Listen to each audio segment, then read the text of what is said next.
Hey everyone, this is Lucy, and in this video I will show you how to make a flyer using Microsoft Word. So I will just go to File and head over to New, and here in Search Template for Online I will type flyer and it will show me several flyers option. We have party invitation, we have a sale flyer, we have a pet volunteer, a dog walker, a sports event.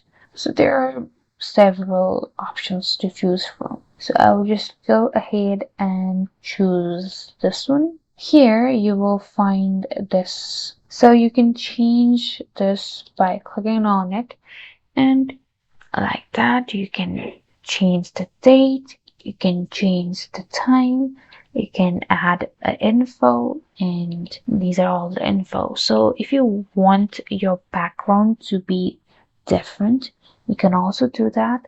You can remove these, it's removable I guess. Delete. And here if you go to design and in page color you can change the colors like that. Now you can add your little components here, and you can also change your fonts here, your style and everything. If you want to insert a picture here, then you can also do that. Thank you guys, and that's it. Thank you guys for watching. For more tutorials, don't forget to like and subscribe.